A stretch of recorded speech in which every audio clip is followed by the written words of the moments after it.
Hello dear students, welcome to digital learning platform Avinsam international school. मेरा नाम है दीपक तंवर और आज हम करने वाले हैं क्लास 10th का जो हिस्ट्री का चैप्टर नंबर फर्स्ट था, फिनिश हो चुका। आज हम उसके टेक्स्ट बुक क्वेश्चन आंसर करने वाले हैं। हालांकि बच्चे जो हैं वो खुद से कर लेते हैं, परंतु अभी जो है हमारा मोटिव बताना है कि किस तरह से हम जो क्वेश्चन आंसर है वो लिखते हैं।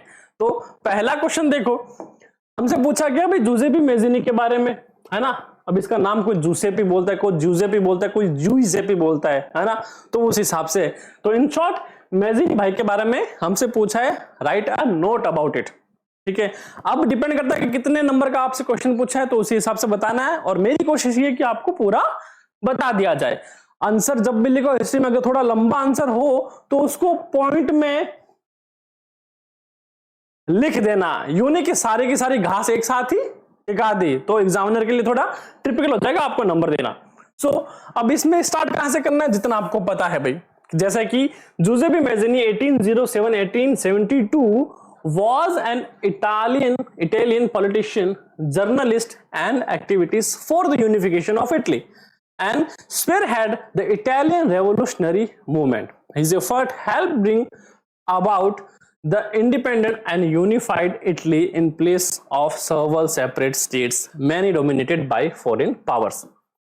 सिंपल सी बात है कि भाई इटली की यूनिफिकेशन में मेज़िनी का योगदान था और वो चाहता था कि भाई जो जिस इटली पर अलग अलग पावर अपनी सत्ता जमाए बैठी हैं, उसको सभी सत्ताओं से बेदखल करके अलग करके उसका एक अलग साम्राज्य बने, जिसपे एक या फिर एक पूरी न्यायिक प्रथा या फिर पूरी एक एडमिनिस्ट्रेशन सिस्टम है वो पूरा करें, जिससे लोगों को अधिकार मिल सके, है ना।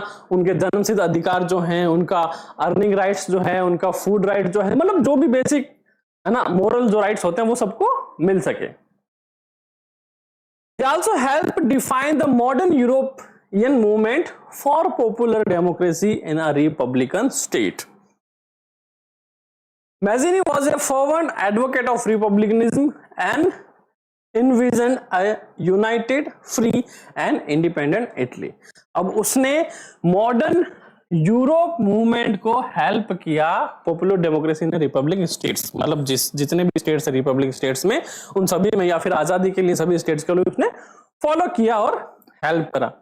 Then he is advocate of republicanism and envision a united, a free and independent Italy। मतलब जो बात मैंने यहां लिखी है उसी को, है ना, सिंपल वर्ड यहां लिखा है कि उसका एक ही सपना था, एक ही चाहत या फिर एक तरह की वकालत करता था, क्या इटली जो है वो सभी मूल्यों से, मतलब कि जो एक राजतंत्र प्रथा है या फिर डिक्टेटरशिप है, उस सभी से आजाद हो।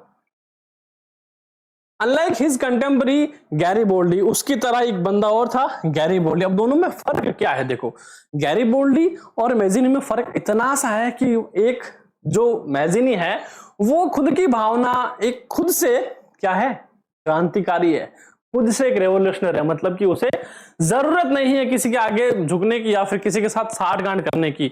वो पूरी तरह से स्वतंत्र है और वो अपनी भाषण और अपने जितने भी आंदोलन है वो अपने हिसाब से सक्रिय करना जानता है ना। तो अब वो अपने नैतिक मूल्यों को नहीं खोना चाहता। वहीं पर भाई गैरीबोल्डी भाई साहब हैं, वो क्या करते हैं, वो सम्राट के साथ मिलकर जो प्रथा है वो चलाते हैं, मतलब जिसके आंदोलन हो गया, फाइट हो गई या फिर पूरी की पूरी क्रांति हो गई, है ना। दोनों में ये फर्क है। तो यही बोलता है कि who was also Republican, Mazzini never compromised his republican ideas and refused to swear an oath of alliance to the House of Savoy। कि भैया गैरीबोल्डी जो था हाउस ऑफ सोय के मिलकर काम कर रहा था, मतलब कि वहां की राजतंत्र या फिर वहां का प्रशासन, बस इतना सा दोनों में फर्क था। And Mazzini was the spiritual force of the Italian resurrection. He joined the Carbonari and revolutionary organization and was arrested in 1813। सबको पता है। He was sent into exile in 1830 first for attempting a revolution in Liguria। Correct, सबको पता है। He subsequently founded 2 more underground societies। पता है, पर इसके बावजूद इस बात को याद रखना कि मेज़िनी ने कौन सी 2 सीक्रेट सोसाइटी बनाई थी। सबसे पहला था यंग इटली मार्शलीज में, दूसरा था यंग यूरोप बर्न में।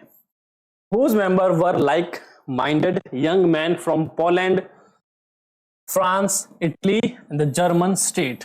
मतलब जहां के जो लोग थे वो एक यंग जनरेशन था। अब वो कहाँ का था? वो पोलैंड का था, इटली का था, फ्रांस का था, जर्मन स्टेट जितना भी था वहां से थे, है ना। अब यंग जनरेशन मतलब कि खौलता हुआ खून, है ना, जो आजादी के लिए अपने आप को क्या करते, न्योछावर करते। Then Mazzini believed that God had intended nations to be the natural units of mankind. मतलब कि मैजिनी के तरह सभी ये मानते कि भाई ईश्वर जो है उन्होंने सबको आजाद ये बनाया है ना, तो किसी को किसी की गिरफ्त में या फिर किसी के अंडर में या फिर किसी के डोमिनेट में नहीं बनाया है। ईश्वर का क्रिएशन जो है वो सबका इंडिपेंडेंट है और ईश्वर चाहता है कि सबको सारे अधिकार मिले, है ना। तो ये नेचुरल है, ये प्राकृतिक है कि हमारे अधिकार जो है हमें दिए जाए, हमसे छीने ना जाए, ऐसा मैजिनी का मानना था। So Italy could not continue to be a patchwork of small states and kingdoms. It had to be forged into a single unified republic within a wider alliance of nations. This unification alone could be the basis of Italian liberty. Mazzini was in favor of republican because he thought sovereignty reside essentially in the people and can only completely express itself in the form. And Mazzini's relentless oppositions to monarchy and his vision of democratic republican frightened the conservatives. Metternich described him as the most dangerous enemy of our social order. तो देखो यहां पर Mazzini का मानना क्या था कि आजादी जो है मिलनी चाहिए और नहीं चाहता कि जो इटली है छोटे छोटे साम्राज्य गणतंत्रों में बंटकर रह जाए, है ना, कि भाई किसी जगह पर कोई दूसरा सम्राट अधिकार कर रहा है, किसी जगह पर कोई दूसरा सम्राट अधिकार कर रहा है, मतलब पैचवर्क नहीं चाहता, वो टुकड़ों में साम्राज्य नहीं चाहता, उसको चाहिए एकल साम्राज्य पूरा का पूरा इटली जिसपे जो वहां की जनता है वो रह सके।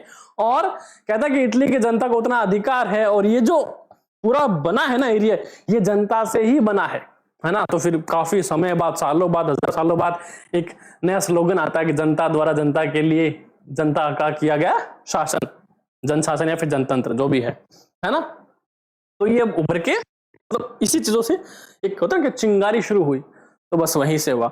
और आते आते मैटरनिक भाई साहब, जिसको मैंने क्या बोला था कि वो थोड़ा यूं है कि भाई ये ऐसा है, ये ऐसा, ये ऐसा, अरे जो भुआ होती है ना अपने खानदान में, है ना, जो सबकी यूं लगती है ये तो ऐसा बेकार है, ये तो ऐसा बेकार है, मेरे सब अच्छे हैं, है ना। मैटरनिक यहाँ की बुआ है, क्या बोलती है वो इसको, वो बोलती है कि मैजिनी जो है ना हमारे एक सोशल ऑर्डर के लिए हमारा दुश्मन है। क्यों?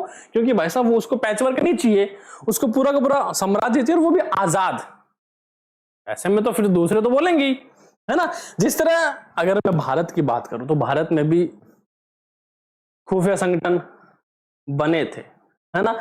अगर आपको याद है कि थोड़े टाइम पहले हमने भगत सिंह की लाइफ स्टोरी के बारे में एक स्टोरी टेलिंग का सेशन रखा था, है ना। उसके अंदर मैंने आपको बताया था कि भगत सिंह, चंद्रशेखर आजाद, इन्होंने भी अपनी अंडरग्राउंड सोसाइटीज जो ग्रुप्स हैं वो बना रखे थे। और उनके अंदर कौन लोग थे? उनके अंदर वही लोग थे जो यंग जनरेशन थे और वहां के युवा किसान थे, है ना, जिनको आजादी की समझ थी और जो अंग्रेजों से क्या लोहा लेना चाहते थे। मतलब कि मुहावरा हो गया। भगत सिंह और चंद्रशेखर आजाद की भी पार्टियां थी, पार्टियां जैसे कि हिंदुस्तान रिपब्लिक एसोसिएशन हमने बात करी, तो वो भी क्या ही इसी पूरी का एक एग्जाम्पल था। क्यों? क्योंकि जब यूरोप में क्रांति हुई ना, बाद में धीरे धीरे उस क्रांति का प्रचार जो है विश्व में सब जगह होने लगा था। और भगत सिंह की सबसे खास बात क्या थी कि वो भारत के साथ साथ यूरोप के अन्य क्रांतिकारियों को भी पढ़ना पसंद करते थे। अगर आपको याद है तो भगत सिंह जी के अंतिम समय में हमने सुना था कि वो उनको लेनिन की ऑटोबायोग्राफी पढ़नी थी, है ना। और तब दो शब्द क्या थे उनके कि अभी 5 मिनट रुक भाई, एक लास्ट पेज बाकी है, क्योंकि एक क्रांतिकारी दूसरे क्रांतिकारी से मिल रहा है। करेक्ट? तो ये था।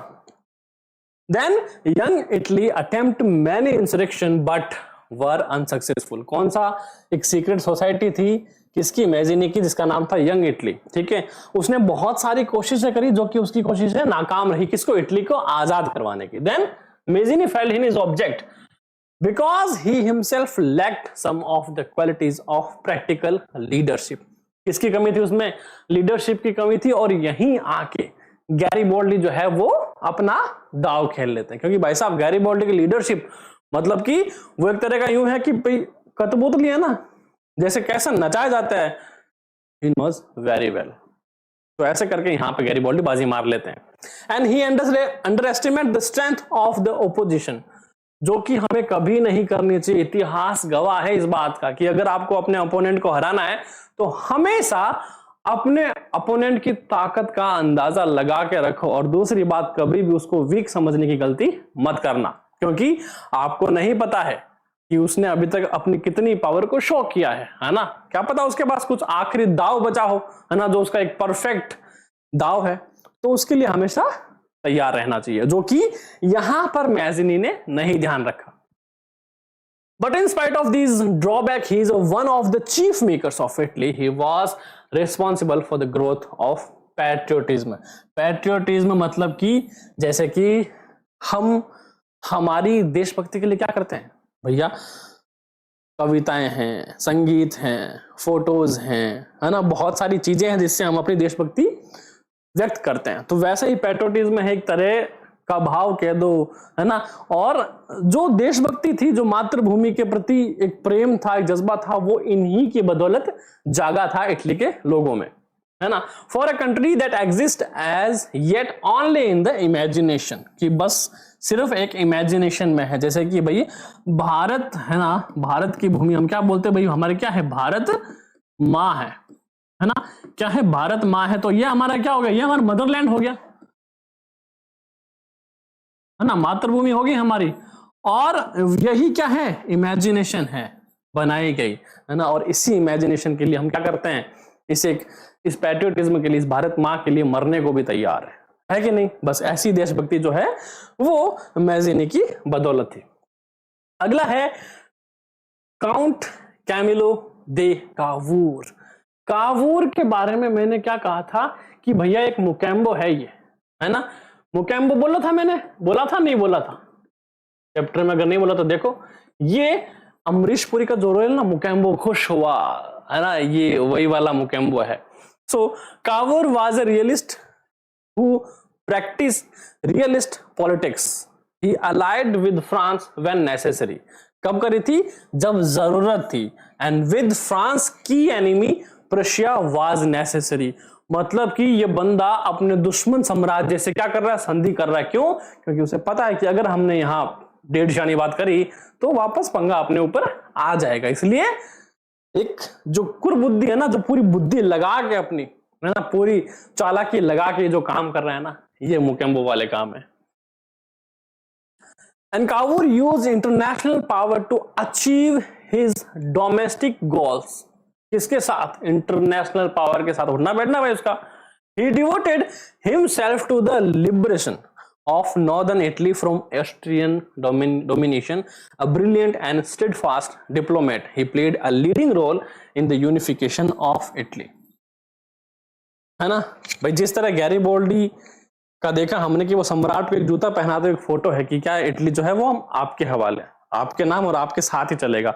उसी तरह उस सम्राट के पीछे जो बैकग्राउंड में चलता है ना म्यूजिक एक, है ना, तो ये बैकग्राउंड कैरेक्टर है वहां का, है ना, कि मतलब सम्राट पे भी एक तरह से उसने क्या काबू कर रखा, काबू इन द सेंस कि भाई इसकी बात मानता है और इसकी थ्योरीज इतनी फैक्ट वाली है कि कोई इसकी बात को ना मानने से मना नहीं कर पाता।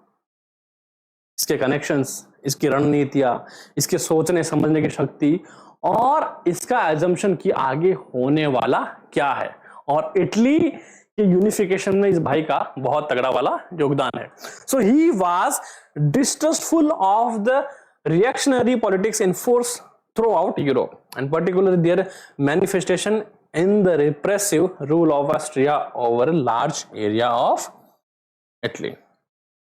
ट्रस्ट तो बिल्कुल भी नहीं था, यूरोप की बात करो चाहे किसकी बात करो। He became prime minister of Piedmont in 1852 and he recognized its army and achieved a rapid growth in material prosperity and through a tactful diplomatic alliance with France.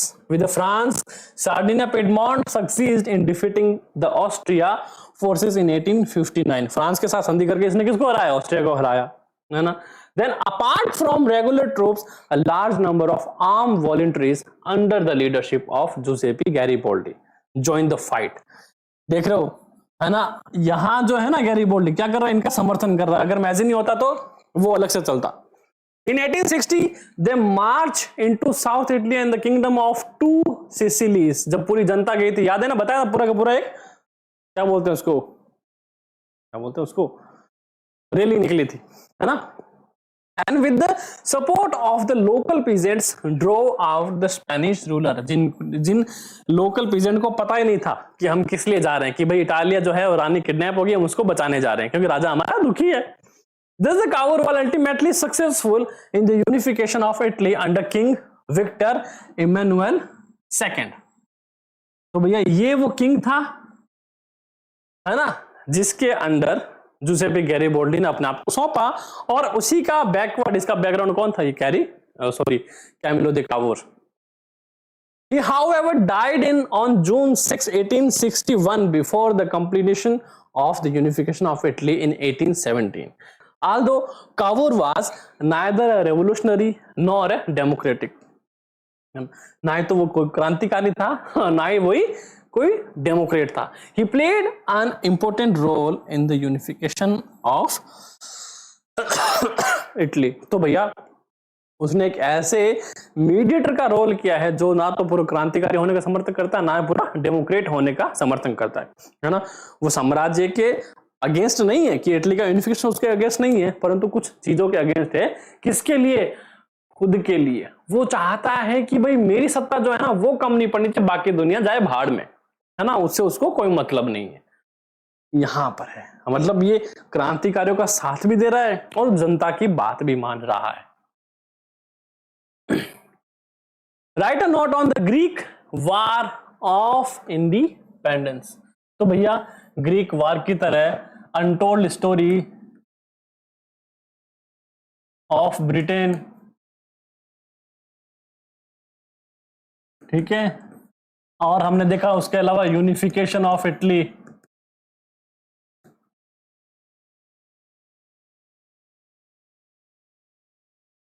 ये चीज थोड़ी इंपॉर्टेंट है। साथ ही साथ ग्रीक वॉर ऑफ इंडिपेंडेंस, ये तीसरा topic है जो इंपॉर्टेंट है, इस बात को ध्यान में रखा जाए, इसको अच्छे से पढ़ा जाए। So the Greek war of independence also known as the Greek revolution was a successful war of independence, independence था of independence waged by the Greek revolutionaries between 1821 and 1832, 10 साल का लगभग, against the Ottoman Empire. And the Greek war later assisted by the Russian Empire, Great Britain, France and so several other European powers, while the Ottoman were aided by their vassal Egypt, Algeria etc. तो भैया ये दो तरफा युद्ध हो रहा है, एक अपने साथियों को लेके आ रहा है, दूसरा अपने साथियों को लेके आ रहा है ना, भिड़ने तगड़े वाले। इवेंट जिसमें आपको याद रखना है, Greek had been part of Ottoman Empire since the 15th century, and the growth of revolutionary nationalism in Europe sparked off struggle for independence among the Greek, which began 1821. 15th century तक क्या था, इसका part हुआ करता। Then उसके बाद लोगों का जो स्ट्रगल रहा, उनकी प्रैक्टिसेस रही रेवोल्यूशन के अंडर में, देन 1821 में वो शुरू हुआ था। And the object of the struggle was to expel Turks from Europe and stabilise old Greek eastern empire. तो यहां पर क्या आ रहा है, लोगों का रिलीजन आ रहा है, रिलीजन, उनकी लैंग्वेज और उनका लैंड और उनका कल्चर, है ना, क्योंकि यहां ग्रीक वॉर इंडिपेंडेंस हुई थी तो लोग एकजुट देखो कहीं भी नहीं थे, है ना। और यहां पर कौन सा तरीका अपनाया गया कि जो ओल्ड ग्रीक कल्चर है उसको अपनाया जाए, उसके बारे में पढ़ा जाए, लोगों को बताया जाए, तब जाके लोग क्या हुए, एकजुट हुए। So nationalists in Greece were supported by other Greek living in exile and many West European countries. ये भी सपोर्ट कर रही थी। Poets and artists lauded Greece as the cradle of European civilization, then mobilized public opinion to support its struggle against the Muslim Empire and the English Muslim Empire. It means कि Ottoman Empire की बात कर रहा है ये, ठीक है। So English poet Lord Byron organise fund and later went to fight in war, ultimately the treaty of Constantinople of 1832। देखो आपको अगर ग्रीक वार ऑफ इंडिपेंडेंस का नहीं पूछा जाए या ग्रीक इंडिपेंडेंस के बारे में नहीं पूछा जाए, तो अगर आपको ट्रीटी पूछ ली जाए 1832 की या फिर कॉन्स्टेंटिनोपल की, तो आपको ग्रीक वॉर इंडिपेंडेंस के बारे में ही बताना है ना, कि हुई किस वजह से थी, ग्रीक की इंडिपेंडेंस के लिए हुई थी। तो ये ग्रीक का क्वेश्चन है, ये तो नहीं आता, पर ये पूछ लिया जाता है the treaty of Constantinople of 32 के पीछे की कहानी क्या, या फिर इन शॉर्ट इसको एक्सप्लेन करो। So recognize Greece as an independent nation. Its independence was guaranteed by Russia, England and France. England, Russia and France. Important है, मार्क कर लेना। डी है right a note on Frankfurt parliament. इसके बारे में, Frankfurt parliament के बारे में छोटा सा नोट। सो 1848-1849 इंपोर्टेंट टाइम है, was convened at Frankfurt on May 18, 1848 as a result of the liberal revolution that swept the German state early in 1848. And the parliament was called by a preliminary assembly of German liberals in March 1848, and its members were elected by the direct manhood suffrage, and they represented the entire political spectrum and included the foremost German figures of that time, and its purpose to plan the unification of Germany. Frankfurt parliament में जो 1848 की सभा हुई थी, उसके बारे में ये बात कर रहा है। So the conflict among the traditionally separate German states, notably Austrian and Prussian, made progress difficult, and in March 1849 the parliament adopted a federal constitution. कब अडॉप्ट किया था? 1849 में, यानी जो सभा शुरू हुई थी 1848, उसके बाद 1849 में। Of German states excluding Austria, with the parliamentary government and hereditary emperors. Frederick William IV of Prussia was chosen emperor, but he refused to accept the crown from a popularly elected assembly, and the entire scheme failed. और यहीं पर क्या होता है, मुद्दा खड़ा हो जाता है, और वो पूरी की पूरी जो सभा है वो निरस्त की जाती है, मतलब कि निरस्त की जाती है ना, डिसमिस की जाती है। And the most of representative withdraw and the remainder were डिस्प्रेस्ड.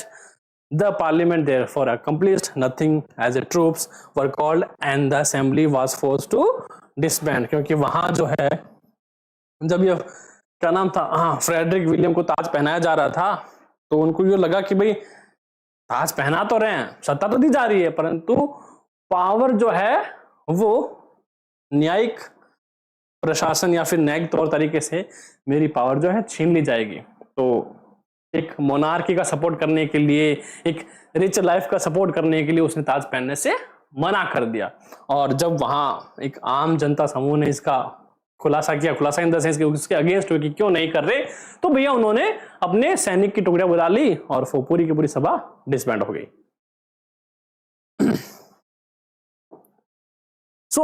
ये जो है ना, आपको बुक में थोड़ा आगे पीछे मिल जाता, पर यहां क्वेश्चन में पूरा सिंगल में कर दिया गया है। क्वेश्चन नंबर सेकंड है, what step did the French revolutionaries take to create a sense of collective identity among the French people? भैया लोगों में एक कॉमन आइडेंटिटी या फिर कॉमन एक सोच जो है, या फिर थॉट है, या फिर उनके मैनर्स जो है, या फिर उनमें जो भी फीलिंग्स है, उनको कैसे ऐड किया गया, उसके बारे में हमें बताना है। तो देखो, हम अगर किताब को पढ़ना शुरू करें तो हमारे पास ऐसे बहुत सारे एग्जाम्पल है ना, और उस एग्जाम्पल में हमें कुछ ऐसे चुन के लिखने हैं जो इफेक्टफुल थे। हालांकि बहुत सारे लिखे हैं उसके अंदर, जो इफेक्टफुल है वो आपके सामने है। तो बेस्ट है कि अगर आप बुक लाइन बाय लाइन पढ़ रहे हो तो आपको चीजें अच्छे से याद रहे, कि ना कि सिर्फ आप क्वेश्चन आंसर लेके बैठे रहो, पर हाँ, एक सॉल्यूशन के लिए जरूरी है। So from the very beginning the French revolutionaries introduced various measures and practices that could create a sense of collective identity among the French people. So the idea of la patrie, मतलब कि fatherland, की भाई ये जो जमीन है ये हमारे पुरखों की है, मेरे दादा, परदादा, लड़दादा, झड़दादा, करदादा, बड़दादा जो है वो सारे यहीं पैदा और इसी मिट्टी पे बसे। And ले सितोयेन द सिटीजनशिप या फिर द सिटीजन, मतलब कि हम यहाँ के वासी हैं और ये हमारा घर है।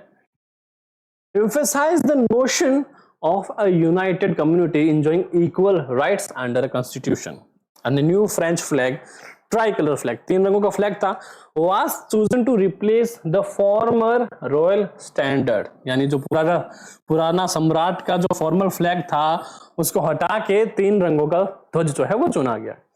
And the State General was elected by the body of active citizens and renamed the National Assembly. And new hymns were composed, नए गीत गाए गए, नए राष्ट्रगान गाए गए, कहानियां लिखी गई, कविता सुनाई गई, ऐसा कुछ हुआ। और ये सब किसके नाम पे हुआ? शहीदों के नाम पे। सो रीनेम द नेशनल असेंबली, मतलब कि एक्टिव सिटीजनशिप को उन्होंने रीनेम करके नेशनल असेंबली कर दिया, ये लिखना है, इंपॉर्टेंट है। And the new hymns were composed, oaths taken and martyrs commemorated, all in the name of the nation. किसके नाम पे हुआ? सब राष्ट्र के नाम पे हुआ, क्योंकि इंपॉर्टेंस क्या है यहाँ? राष्ट्र है।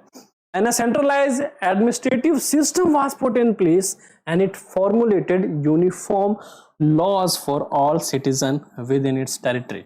मतलब जो कि यहाँ टेरिटरी में उसके अंदर सारे जो रूल्स हैं वो फॉर्म किए गए। And internal customs, duties and dues were abolished, मतलब कि जब राजा था ना, जो जितने भी कस्टम ड्यूटी लोगों पे लगा रखी थी या फिर कितने ड्यूज थे उनके पुश्तैनी, जिससे उनको बंधुआ बना रखा था, उनकी जमीनें हड़प रखी थी, उस सबको साफ कर दिया गया। हालांकि इनकी कुछ देखो, अगर न्यूट्रल होके सोचा जाए ना कि ड्यूज को क्लियर करना या फिर जो ड्यूटीज थी उनको हटाना, तो देखो इसका इफेक्ट पॉजिटिव भी पड़ता है, इसका इफेक्ट नेगेटिव भी बनता है। तो अब आपके पास एक छोटा सा आइडिया है कि इसका इफेक्ट कैसे नेगेटिव और पॉजिटिव पड़ेगा। तो अगर कुछ है ऐसा तो कमेंट में मुझे जरूर बताना। सो and a uniform system of weights and measures was adopted. Regional dialects were discouraged, and French, as it was spoken and written in Paris, became the common language of the nation. France भाषा को राष्ट्र की मातृभाषा और जो राष्ट्रभाषा जो है वो घोषित कर दिया गया, जो कि लिखने में और बोलने में वही यूज हो। फिर उसके बाद है who were Mariana and Germania. भैया जिस तरह भारत में आए उसी तरह मैरियाना और जर्मेनिया है। What was the importance of the way in which they were portrayed? बताएंगे। तो अब यहां तक आते हैं तो बच्चों का सवाल ये हो जाता है कि सर क्या सिर्फ टेक्स्ट बुक के अंदर के ही क्वेश्चंस एग्जाम में आते हैं? बिल्कुल नहीं। कुछ क्वेश्चंस पूरे फ्रीली फॉर्म भी किए जाते हैं।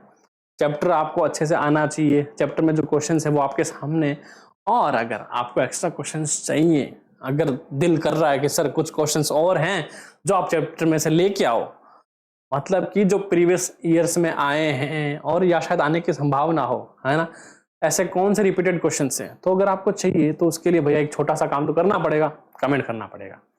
ठीक है, ओके। सो और किस विषय में क्यों इतना इनको पोर्ट्रेट करना इंपॉर्टेंट था, मैरियाना और जर्मेनिया को? So in the 18th and 19th centuries, artists represented the country as if were a person। कि भैया कंट्री जो है, अगर हम इसको सिर्फ एक जमीन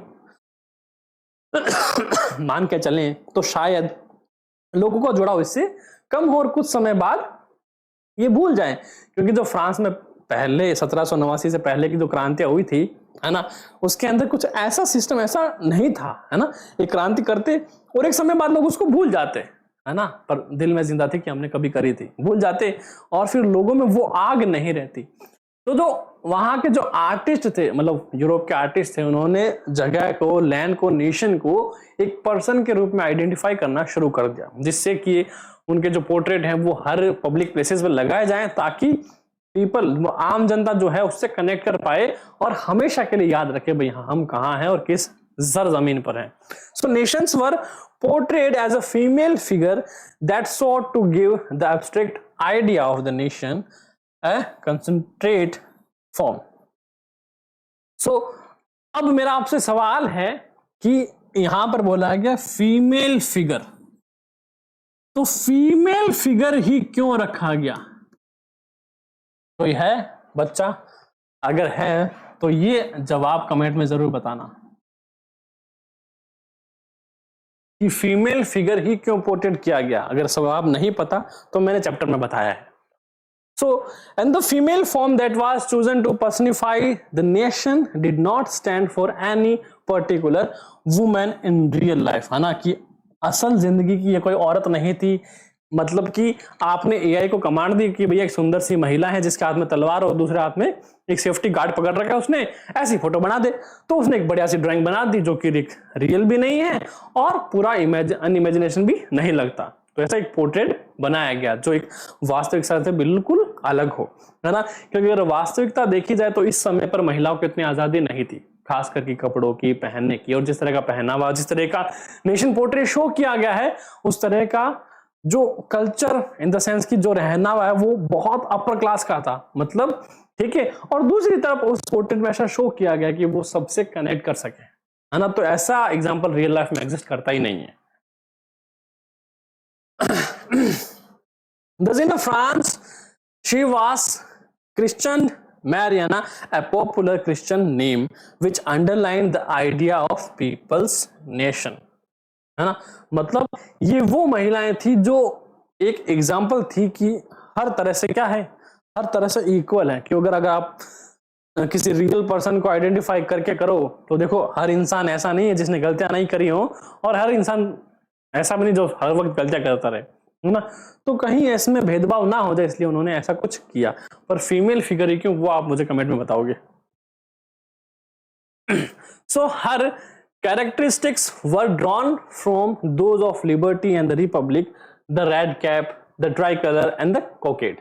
And statues of Mariana were installed in public squares to remind in public of the national symbols of unity and persuade them to identify with it. मतलब इससे क्या पहचान होती रहे, और अगर सपने भी कहीं हो तो दिख जाए तो हाँ भाई हमारे राष्ट्र की पहचान है ना। लोग उसकी इज्जत करना सीखें। Mariana images were marked on coins and stamps too. Similarly, Germania became the allegory of the German nation. In visual representations, Germania wears the crown of oak leaves because the German oak stands for heroism. And the importance of the way in which they were portrayed was to remind the public of their nation symbol of unity and to persuade them to identify with them. मतलब कि आम जन में उसका जो portrait है, उसका जो फिगर है वो नॉर्मल हो जाए, इन द सेंस फोटो की बात कर रहा हूं मैं, है ना। तो वो क्या है, नॉर्मल हो जाए और जनता उसकी रिस्पेक्ट करे, इज्जत करे और सराहना करे, भाई हमारा राष्ट्र है ना। तो वो एक आइडेंटिटी के तौर पे उसको किया गया। So briefly trace the process of German unification. Italy का यूनिफिकेशन हमने जूसेपे मैज़िनी वाले में पढ़ लिया था, वह जर्मन का unification. So nationalist feeling were widespread among middle class Germans who in 1840 tried to unite the different region of the German Confederation into a nation state governed by elected parliament। देखो सब ये पता है तुम लोगों को, है ना। हमारा मकसद क्या है, क्वेश्चन की फ्रेमिंग कैसे करनी है। So this liberal initiative to nation building was however repressed by the combined forces of the monarchy and the military supported by the large land owner, जिनको उस वक्त जंकर्स कहा जाता था पर्शिया के। From then on Prussia took the leadership of the movement for a national unification and its chief minister Otto von Bismarck, वही बंदा है 1848 की जो ट्रीटी थी, and was the architect of this process carried out within the help of the Persian army and bureaucracy. And 3 wars over 7 years with Austria, Denmark and France ended in Persia victory and completed the process of unification in January 1871. And the Persian king William I was proclaimed a German emperor in the ceremony held at Versailles. Versailles का शीश महल याद है ना, बताया मैंने। तो अब इसमें आपको ये चीजें है ना भाई, 7 साल के अंदर 3 जंगें हुई। किसके साथ हुई, देखो पहले ही ऑस्ट्रिया के साथ, फिर डेनमार्क के साथ एंड देन फ्रांस के साथ 3 जंगें हुई, और इन तीनों को पर्शिया ने हराकर जर्मन स्टेट का क्या करा, यूनिफिकेशन करा। वो हुआ था 1871 जनवरी में। और एम्परर कौन था भैया, विलियम फर्स्ट। और सेरेमनी कहां हुई थी, वर्साई का शीश महल, जो हम फ्रांस जब फ्रांस में जब एंटर हो रहे थे तब से हम वर्साई महल की बात कर रहे हैं कि भैया ये ऐसा है, ये ऐसा है, ये ऐसा है, इसमें ऐसी खूबसूरती है ना, ये वही महल है। नेक्स्ट क्वेश्चन नंबर 5 है, what changes did Napoleon introduce to make the administrative system more efficient in the territories ruled by him. तो देखो जैसे जैसे नेपोलियन अपनी विक्ट्री की तरफ बढ़ रहा था वैसे वैसे उसने कुछ अपने ही बनाए गए रूल्स जो जहां जहां उसने विक्ट्री ली थी वहां वहां पे वो ऑलरेडी उसको लागू कर चुका था, और जहां जहां घुस रहा था, जिस स्टेट में, जिस नेशन में वो घुस रहा था, जिस जगह पे वो घुस रहा था, वहां पे वो रूल लागू कर रहा था, और जो कि उसके एडमिनिस्ट्रेशन रूल के नाम से जाने जाते हैं, है ना, नेपोलियन रूल के नाम से जाने जाते हैं, है ना, नेपोलियन संहिता कह दो, या फिर 1804 की the rule the code of 1804, या फिर नेपोलियन कोड जो है वो भी हम इसको कह देते हैं। ठीक है, तो अगर आपसे पूछा जाए कि नेपोलियन कोड क्या है या फिर कोड 1804 क्या है, तो वो इसी के बारे में पूछ रहा है आपसे। तो जैसे कि देखो चैप्टर में हमें पता था क्या था भैया, उसने जमींदारी प्रथा जो थी उसको खत्म कर दिया, जन्म से जो राजा का बेटा राजा बनेगा वो सारे खत्म कर दिए, और जितने भी जिन लोगों के ड्यूज थे, पेंडिंग अमाउंट था, वो भी सारा क्लियर कर दिया, है ना, जमीनें जिसकी थी उनको वापस कर दी। तो ऐसे करके उसके 6-7 रूल्स थे जिन्होंने उस समय में तहलका मचा रखा था। Correct. Number first is Civil Code of 1804 or the Napoleon Code was issued. It abolished all privilege based on birth, मतलब जन्म से आपको जितने अधिकार दिए गए एक शासक होने पर, एक रूलर होने पर, वो आपके सारे खत्म किए जाते हैं। So it stabilized equality before the law and secured the right to property. जमीन का अधिकार जो था उसको सुरक्षित किया गया, और कानून के समक्ष आप जो है सारे बराबर हो, चाहे वो राजा हो चाहे रंक। Then Napoleon simplified administrative divisions in the Dutch Republic in Switzerland, यानी उसने एडमिनिस्ट्रेशन सिस्टम को, उस डिवीजन को डच रिपब्लिक और स्विट्जरलैंड में सिंप्लीफाई कर दिया। हालांकि हमें ये दो जो जानकारियां हैं वो आगे मिलती है, उस नेपोलियन कोड संहिता के अंदर नहीं मिलती। तो आपको ये याद रखना है कि उसने डच और स्विट्जरलैंड में अपना जो एडमिनिस्ट्रेशन सिस्टम था उनको सिंप्लीफाई कर दिया था। देन इटली और जर्मनी, ये 4 जगह ऐसी थी जहां पे उसने सत्ता हासिल करी, है ना, अपने रूल के साथ, 1804 के साथ। And the feudal system was abolished and peasants were freed from serfdom and manorial dues, मतलब जितने भी जिनके ड्यूज थे उनको फ्री कर दिया गया, और जागीरदारी प्रथा, जमींदारी प्रथा उसको खत्म कर दिया गया। किसके द्वारा? नेपोलियन के द्वारा। Guild restriction were removed in towns, सिर्फ टाउन के अंदर। क्यों? क्योंकि गिल्ड जो था वो था ग्रुप परचेज, जिसको आप बोल सकते हो, है ना, कि भाई आप सारे ग्रुप में इकट्ठा होके, इकट्ठा जो आपने एज ए मर्चेंट आपने कहीं से पूरा परचेज कर लिया सामान, और फिर उसको अपने हिसाब से बेच रहे हो, तो वह सस्ता पड़ता है हमें, है ना, और उसमें जो इनकम है, प्रॉफिट हमारा, वो बढ़ जाता है। और वहां के रूलर ने क्या किया था, इस रेस्ट्रिक्शन को लगा दिया था। क्यों लगा दिया था? कि भाई ग्रुप के अंदर परचेज करोगे तुम, तुम्हारा प्रॉफिट बढ़ेगा, और जो मैं सिंगल एक मर्चेंट बन रहा हूं, जो सामान खरीदूंगा, तो मुझे क्या होगा, वहां लॉस होगा, सिर्फ इसलिए। Then improvements were made in the transport and communication systems and uniform laws, standardise weight and measures, and a common national currency was introduced by Napoleon. It facilitated the movement and exchange of goods and capital from one region to another. In view of the above reform, it is stated that through a return to monarchy, Napoleon had no doubt destroyed democracy in France, but in the administrative field he had incorporated revolutionary principles in order to make the whole system more rational and efficient. देखो सबको पता है Napoleon का आना, monarchy जो थी उसको destroy करके, खुद मोनार्की को साबित कर, मतलब जो दूसरी डेमोक्रेसी चल रही थी थोड़ी बहुत, उसको भी खत्म करके मोनार्की स्टेबलाइज कर ली। और सबसे बड़ा जो उस समय का एक बर्निंग टॉपिक था वो ये था कि डेमोक्रेसी को डिस्ट्रॉय करने के बाद भी नेपोलियन मोनार्की को वापस स्टेब्लिश कर रहा है और लोग उसका वेलकम कर रहे हैं, तो कितनी शानदार बात है। वही then question number first, explain what is meant by the 1814 revolution of the liberals. What were the political, social, economic ideas supported by the liberals?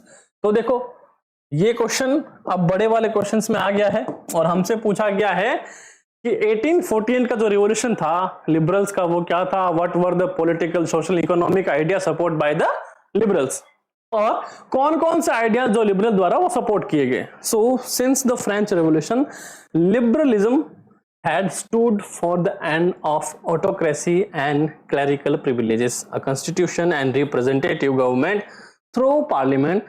19th century liberals also stated the inviolability of private property. The memory of the French Revolution nonetheless continued to inspire liberals. One of the major issues taken up by the liberal nationalists who criticized the new conservative order was freedom of the press. और सबसे पहला जिसको criticise किया गया वो था freedom of the press, मतलब कि समाचार पत्रों की आज़ादी, क्योंकि अगर वहां आज़ादी छीन ली जाए मतलब इस चीज को कंट्रोल कर लिया जाए, जो भी करा जा रहा था कि भाई कल के अखबार में क्या छपेगा, फिर जिंदगी की सारी जितने भी राइट्स हैं उसका रहने के क्या ही मतलब है ना। तो इसको सबसे पहले क्रिटिसाइज किया गया कि फ्रीडम ऑफ द प्रेस हमें चाहिए, और यहां धीरे धीरे बढ़ता मुद्दा आगे बढ़ा था। And parallel to the revolts of the poor, गरीबों का revolt, unemployed and starving peasant मतलब भूखे किसान and workers in many European countries in the year 1848। देखो 1848 का सिर्फ एक युद्ध नहीं था, वो पूरा का पूरा एक संग्राम था, है ना। मतलब ऐसा कि कहीं पर लोग जो है लॉ को क्रिटिसाइज कर रहे हैं, कहीं पे भूखे किसान हैं उनको गुस्सा आ रहा है, कहीं पे अनएम्प्लॉयमेंट है उनको गुस्सा आ रहा है, और कहीं पे जिनके पास काम तो है परंतु वेतन जो उनकी सैलरी जो है वो उन वर्क के अकॉर्डिंग नहीं है। तो ऐसे करके सब जगह जो है वो गुस्सा फैला and then they are collected. A revolution led by the educated middle classes was underway. Event of February 1848 in France had brought about the abdication of monarch and a republic based on universal male suffrage. अब यहां पर भी देखो संग्राम हुआ है, monarch को खत्म करके रिपब्लिक करा जा रहा है, मतलब उस पे बेस्ड है सारा कुछ, और चाहिए क्या अभी भी सिर्फ मेल सफरेज, यानी महिलाओं के अधिकार के तो यहां कोई बात कर ही नहीं रहा, सिर्फ पुरुषों के अधिकारों की बात की जा रही है। Had been proclaimed in other parts of Europe were independent nation state did not yet exist, such as Germany, Italy, Poland, Austro-Hungarian Empire. Men and women of liberal middle classes combined their demands for constitutionalism with national unification. मतलब कि Germany के हैं, Italy के हैं, Poland के हैं, Austro Hungarian empire जो है जो 1848 तक आजाद नहीं हुआ था, वहां जैसा कि मैंने कहा सारे लोग एकजुट होकर आगे। अब यहां पर देखो मैन एंड वुमेन आर सब रहे हैं, योगदान जो है वो दोनों का है और उतना बराबर का है, परंतु अधिकार मिलेगा किसको? पुरुषों को। Okay, and they took advantage of the growing popular unrest to push their demand for the creation of a nation state on parliamentary principles, a constitution, freedom of the press and freedom of the association.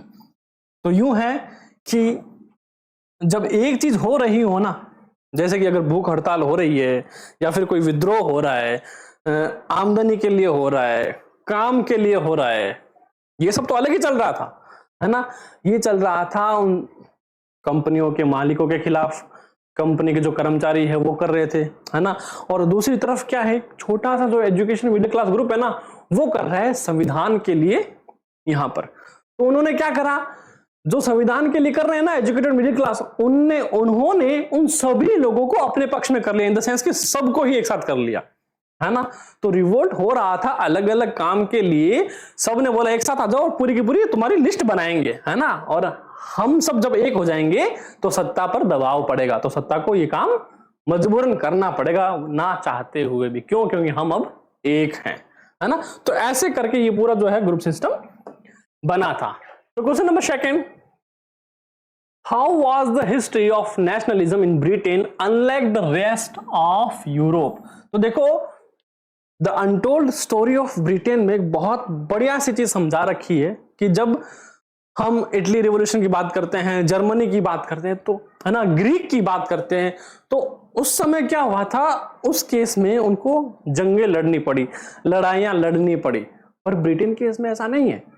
Britain का case जो unification है वो हुआ पैसों के दम पर, है ना। उन अंग्रेजों के पास बहुत तगड़ा पैसा था, है ना। और इंग्लैंड वो जो था, इंग्लिश मैन वगैरह, है ना, ब्रिटिशर्स थे, इन्होंने अपने मतलब उसके लिए, काम के लिए पैसों से दबाया सबका मुंह, है ना।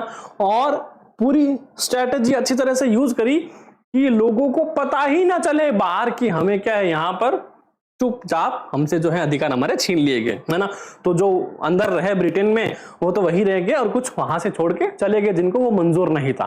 तो ऐसे करके ब्रिटेन का यूनिफिकेशन हुआ है। So in Britain the formation of the nation state was not the result of sudden upheaval or revolution. देखो, दोनों ही नहीं है ना। क्रांति की तो जरूरत नहीं पड़ी थी इधर। It was the result of a long drawn out process. धीरे धीरे रे मना, धीरे सब कुछ होए, माली सिंचे सो गड़ा ऋतु आए फल होए। So there was no British nation prior. पहला ऐसा कोई नेशन था, ब्रिटिश कोई नेशन था ही नहीं, बस लोग थे और उनके पास था अंधाधुंध पैसा। To the 18th century the primary identities of the people who inhabited the British Isle were ethnic ones. Ethnic लोग थे जिन्होंने ये जो है अपनाया, एक्सेप्ट किया, such as English, Welsh, Scot और आयरिश। ये अलग अलग लोग थे। अब देखो, अलग अलग लोग थे जिनमें से ये जो है ना इंग्लिश या इंग्लिशमैन या फिर ब्रिटिशर्स जिसको कहते हैं, इनका दबदबा रह गया ज्यादा। All of these ethnic groups had their own culture and political traditions, but as the English nation steadily grew in a wealth, अर्थात धन, पैसा, रुपया, है ना। तो है तो अलग अलग कल्चर, पर एक पार्टी के पास बहुत पैसा है तो पैसा देकर अपना काम करवा रही है, और steadily grow in wealth and importance and power. तो देखो, पैसा जब हाथ में रहेगा ना, पावर अपने आप आएगी, है ना। तो सबसे बड़े टारगेट क्या होना चाहिए, मतलब वेल्थ ही है ना। इतिहास गवाह है कि जिसके पास ये है ना, उसके पास पूरी की पूरी सत्ता है। सुना है अभी मुकेश अंबानी का शादी की चर्चा सुन रहे हो ना।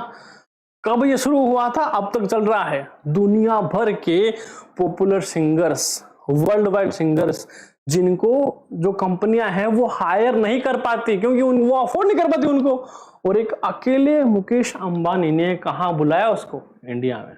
इसके लिए, शादी के लिए करोड़ों रुपए लगाए, करोड़ों। तो ये होती है एक्चुअल पावर, है ना। साथ ही साथ बुलाया इंडियन सिंगर्स को, तो वहां क्या प्रेजेंट कर रहे हैं, वो प्रेजेंट कर रहे हैं द पावर ऑफ इंडियन, कि भैया पैसों में इतनी ताकत है, कल तुम वहां नाचते थे, हम तुम्हें यहां बुला के, स्टेज पे बुला के क्या कराएंगे, जो प्रेजेंटेशन है तुम्हारी वो यहां आके होगी, है ना। तो सोचो विदेश में क्या इफेक्ट पड़ा होगा इस चीज का, कि भारत में जा रहे हैं ये परफॉर्म करने के लिए करोड़ों रुपए लेकर, है ना।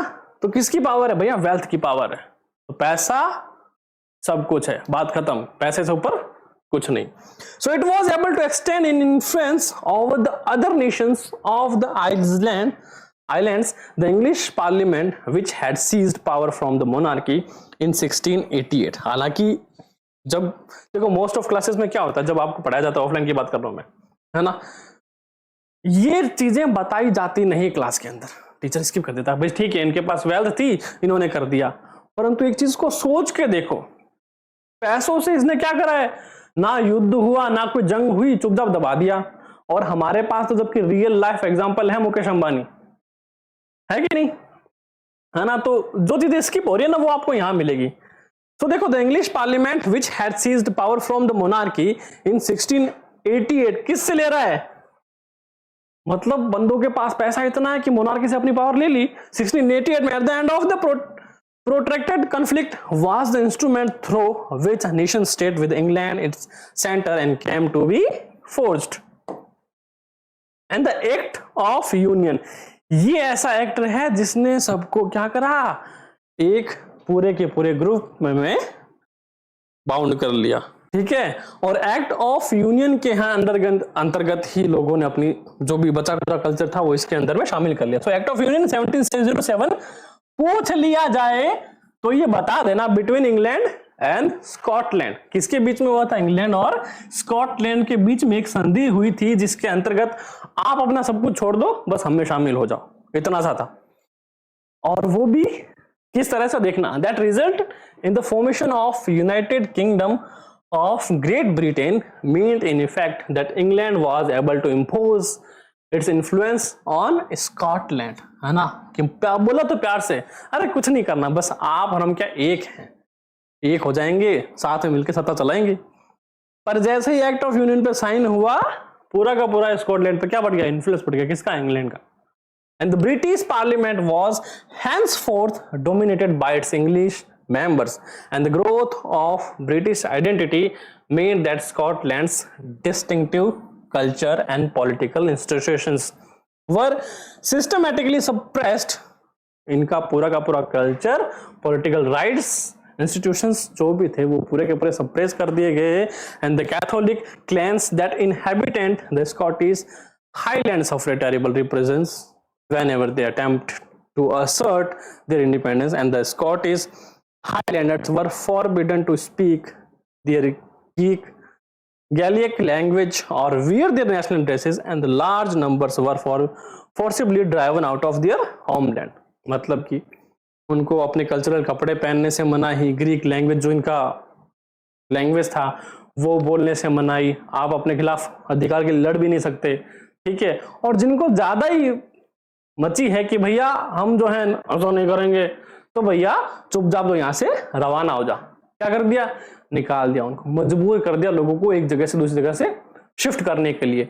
तो जो बचे थे उनको क्या करना पड़ा? ब्रिटेन का अधिकार, उनकी सत्ता माननी पड़ी। आजादी मिल रही है पर किसके अंडर में? ब्रिटेन के अंडर में। तो तुम्हें अपना कल्चर, तुम्हारे अपने जो रीजन है, तुम्हारे अपना जो पूरा का सिस्टम है, हॉली सिस्टम जो, उसको सबको भूलना पड़ेगा और अपनाना पड़ेगा हमारा कौन सा? ब्रिटेन का कल्चर। तुम यहां रहो, आजादी तुम्हारी, फुल आजादी, तुम्हें कोई टेंशन नहीं है। तो जिनको अच्छा लगा वो वहीं रह गए, जिनको अच्छा नहीं लगा वो छोड़ के चले गए। तो शांति से क्या हो गया? पूरा का पूरा समझौता हो गया, है ना। बिना मार काट के, बिना खून बहाए जो संधि हुई है ना, तो the untold story of Great Britain में हमें पता लगेगा। तो question number 11, why did nationalist tensions emerge in Balkans? Balkan साम्राज्य जो था वो आखिरी में जाके, जब हमारा जो नेशनलिज्म इन यूरोप पूरा का पूरा चैप्टर फिनिश होने को होता है, तो एंड में जाके देखते हैं कि जब सब कुछ सॉर्ट आउट हो गया था, है ना, सब जगह अलग चल रहा था, तो बाल्कन उस समय उभर रहा था एक नई, इंटरनेशनल तो नहीं पर राष्ट्रीय टेंशन के रूप में। और फिर क्रिएट हुआ वर्ल्ड वॉर की कंडीशंस, और फिर आगे विश्व युद्ध हुआ। And the most serious source of nationalist tension in Europe after 1871 was the area called the Balkans. And the Balkans was a region of geographical and ethnic variations comprising modern day Romania, Bulgaria, Albania, Greece, Macedonia, Croatia, Bosnia, Herzegovina, Slovenia, Serbia, and Montenegro, whose inhabitants were broadly known as the Slavs. ये slave नहीं है, Slav है, ठीक है। Slav के रूप में ये सबको जाना जाता था। A large part of Balkans as was under the control of Ottoman Empire, ठीक है। And the spread of the ideas of romantic nationalism in the Balkans together with the distinction of the Ottoman Empire made this regional very explosive. इतने तरह के लोग रह रहे हैं और रोमांटिक जो क्रांतिकारी वाली भावना है उसमें क्या है? मारकाट नहीं है उसमें, मतलब कि तुम कविता के माध्यम से, लेखों के माध्यम से लोगों को प्यार से तुम आजादी के लिए, तुम तुम्हारी जमीन के लिए, सरजमीन के लिए लोगों को देशभक्ति की भावना जो जगा रहे हो। तो ऐसे करते करते वो जो रीजन था पूरा एक्सप्लोजिव, मतलब ये क्या फटने वाला है अब। All through the 19th century, the Ottoman Empire had sought to strengthen itself through modernization and internal reforms, but with very little success. कोशिश की थी, मॉडर्नाइजेशन हुआ था, पर सक्सेस थोड़ी बहुत कम मिली। One by one, its European subjects nationalities broke away from its control and declared independence. कि भैया एक रीजन तो है नहीं जो तुम्हारी बात मानी जाए, है ना। तुम रोमानिया का रोकोगे, बल्गेरिया है, अल्बानिया है, ग्रीस है, मैसेडोनिया, क्रोएशिया, बोस्निया, हर्जेगोविना है, स्लोवेनिया है, सर्बिया एंड मोंटेनेग्रो, सारे रीजन है। तो अगर आपसे बाल्कन्स के बारे में पूछ लिया जाए तो सिंपल सी बात है, ज्यादा डरने की जरूरत नहीं है। आपको एक बाल्कन्स का पूरा साम्राज्य का मैप बनाना है और मैप में सबको मार्क कर लेना है, तो हो सकता है आपको मैप में पूछ लिया जाए और वैसे आपको याद भी हो जाएगा, है ना। अब इतने रीजन मैं बता रहा हूं कि अगर एक चुप होएगा तो दूसरा भड़क जाएगा। कितनों को चुप कराओगे आप? नहीं करवा सकते। And the Balkans people based there claims for independence or political rights on nationality and used history to prove that they had once been independent. अब वो अपनी आजादी लेने के लिए अपनी हिस्ट्री में जा रहे कि भैया ऑटोमन और जो भी तू सत्ता वाला है, तेरे आने से पहले हम आजाद थे और हमें हमारी वही परंपरा वापस चाहिए, मतलब आजादी वापस चाहिए हमें।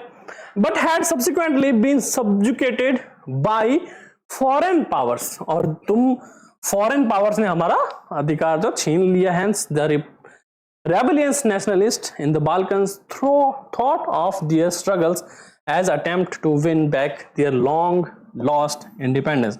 और इसी तरह वो अपनी पुरानी, मतलब कि इतिहास में या फिर पुश्तैनी जो आजादी है वो वापस लेने के लिए जंगें जो हैं वो शुरू कर देते हैं। तो आपसे सिर्फ पूछा है टेंशन कैसे इमर्ज हुई थी, तो इस तरह हुई थी क्योंकि ये सारे साम्राज्य जो थे वो अपनी अपनी पुश्तैनी आजादी के लिए लड़ना शुरू कर दिया था। और इसी तरह फाइनली का जो क्लास 10th हिस्ट्री का चैप्टर नंबर 1 है वो पूरा होता है कंप्लीट।